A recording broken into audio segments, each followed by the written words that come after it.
আসসালামু আলাইকুম। আজকে আপনাদের সামনে হাজির হলাম নতুন একটা রেসিপি নিয়ে। আপনাদেরকে একটা নতুন রেসিপি শেয়ার করব। তো চলুন দেখি কিভাবে বানাই। আমার সাথে থাকুন। ইনশাল্লাহ ভালো একটা রেসিপি আপনাদেরকে দেখাবো। প্রথমে আমি ডিমগুলো থেকে কুসুম ছাড়িয়ে নেব।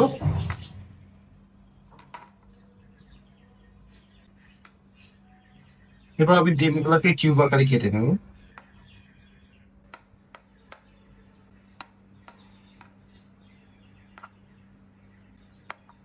আমি ডিমগুলোকে কিউব আকারে কেটে নিয়েছি। ডিমের কুসুমগুলো আলাদা করে নিয়েছি। আমি এই রান্নার জন্য আমি আমি ইউজ করবো টমেটো, পেঁয়াজ এবং মরিচ। প্রথমে একটা প্যানে আমি একটু তেল দিয়ে নেব। তারপরে পেঁয়াজ দিয়ে নেব। প্রথমে পেঁয়াজটা একটু ভেজে নেব। ঝোল করে ডিম খেতে তেমন মজা পাই না আমরা। জানি না, অনেকে হয়তো মজা পায়, কিন্তু আমার কাছে ডিমের ঝোলটা মজা লাগে না। তো ডিমের তো আসলে কোনো টেস্ট আসে না তরকারিতে, তাই না? তো ডিমটা, এই জন্য আমরা ডিমটা এইভাবে রান্না করে খাই। মাঝে মাঝে আমরা ডিমের কারিটা না করে এইভাবে ভেজে খাই। আশা করি আপনারা বাসায় বানালে আপনারা মজা পাবেন। এইটা আপনার চাইলে আপনি রুটি, পরোটা অথবা ভাতের সাথে খেতে পারবেন। এখন আমি ডিমগুলো দিয়ে দেবো। কিউব করে রাখা, কেটে রাখা ডিমগুলো আমি দিয়ে দেবো, কারণ ডিমটা একটু হালকা ভাজা ভাজা হলে ডিমে আলাদা টেস্ট পাওয়া যাবে।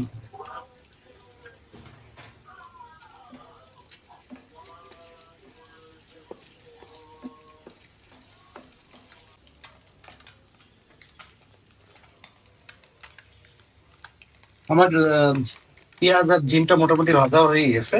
আমি এখন এই টমেটো গুলা দিয়ে দেবো। টমেটো আর মরিচটা দিয়ে দেবো।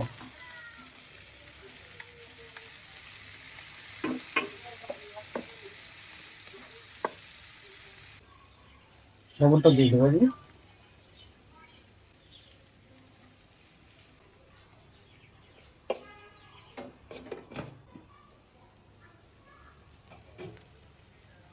ডিম আর টমেটোর একটা দারুণ ফ্লেভার বের হয়েছে। আমি এখন মশলা দিয়ে দেবো। হলুদ দিব, খুবই অল্প পরিমাণে হলুদ দিব। তারপরে একটু ধনিয়ার গুঁড়া দিব। আর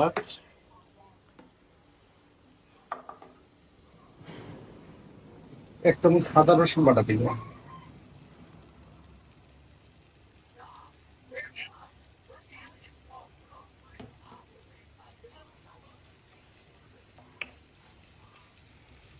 আমি এখন হাফ গ্লাস পানি দিব। একটু পানি দিব, দিয়ে এটাকে কষাবো।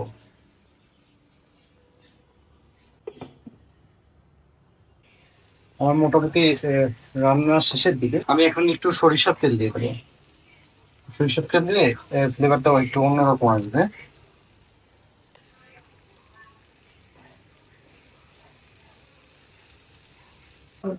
আর ডিম রান্না প্রায় শেষের দিকে, আমি এটাকে আরেকটু ভেজে নিচ্ছি। এখন আমি এর সাথে কুসুম গুলো অ্যাড করে দিব এবারে।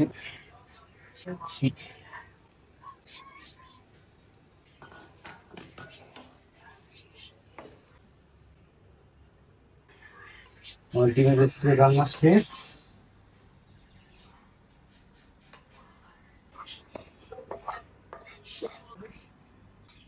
রুটির সাথে আমি ডিমের এই ভাজিটা খাবো। আমার অনেক মজা লাগে, অনেক টেস্টি হয় এটা খেতে। বিসমিল্লাহ।